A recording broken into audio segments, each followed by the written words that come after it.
Welcome to part 3 of Gradebook Overview. I'm Katie Nazarian, Youth Librarian at Mitchell College.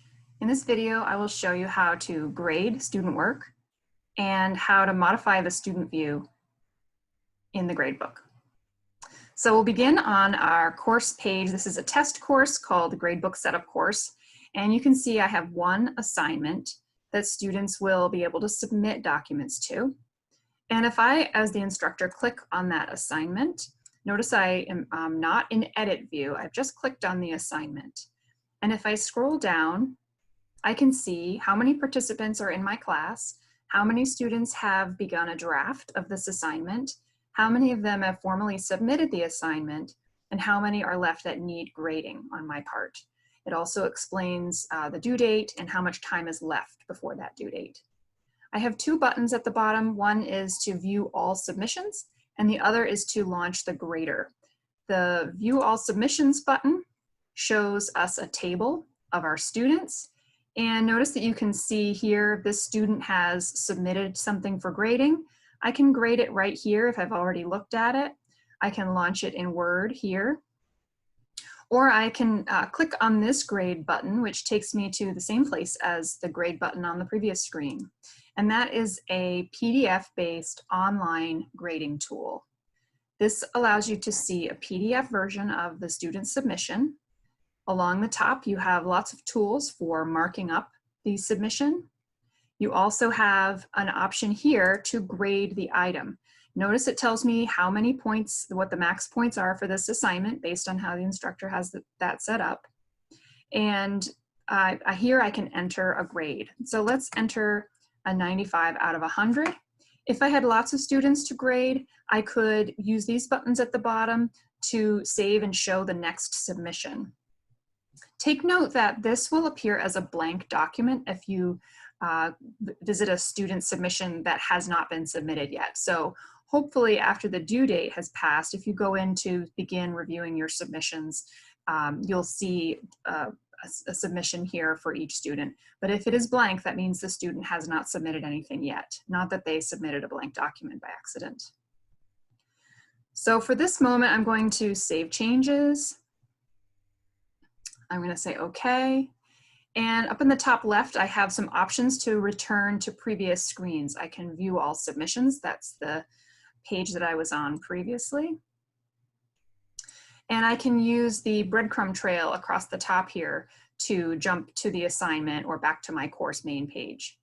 But I'd also like to show you from Gradebook how this now appears to the instructor. So if I go to grades, this should look familiar from the previous two videos.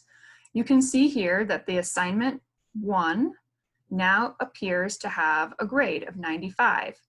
And that's the only assignment in my assignments category. So it's also showing me that I have an average of 95 for that category. Note that I have another item here called attendance, and there's nothing in this box yet. I can put a tentative grade in there at any time. I can modify that. So let's say I get an 85 for attendance, and then I hit enter to save that. And notice that this grade appears in peach. This peach background color tells me that the grade has been modified from within the gradebook itself. So if I were to do that here under this assignment 1, let's say I spoke with the student afterwards and decided to raise that grade slightly. So I change it to 96. Now this is in peach as well, which means that that information is not going to save if the student goes into assignment 1 and looks at the grade from there. So you want to be careful about entering grades here in the gradebook.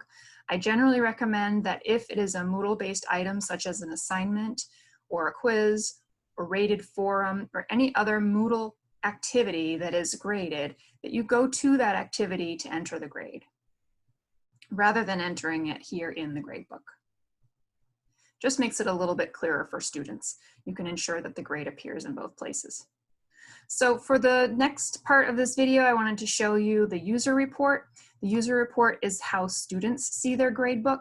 So if we, on this view tab of our gradebook, go to the user report, we can then select one of our students from the list here. I have just the one student enrolled in this course, and I can see how that student sees the gradebook.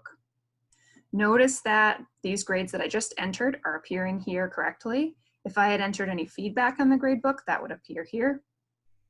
And I also have the participation total and the assignments total, but there is no course total. So even though I was seeing course total on my gradebook setup tab, the students are not seeing a calculated course total.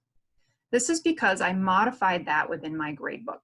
So if we go to this setup tab, I can show you where that can be turned on and off for your students.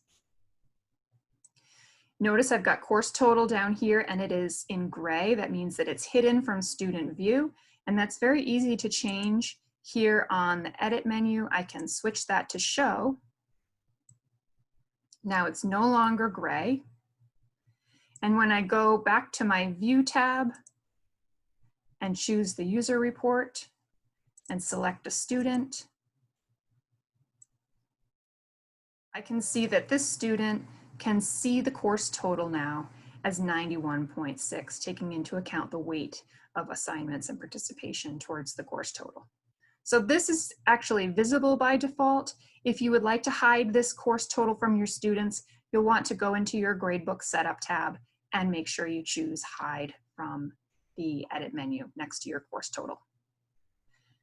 That wraps up part 3 of gradebook setup. Again, I'm Katie Nazarian, User Services Librarian at Mitchell College. If you have any questions, don't hesitate to contact us by email, phone, or chat on the library's website. We'll be happy to set up a one-on-one Zoom session with you if you would like to set up Gradebook together. Look forward to hearing from you.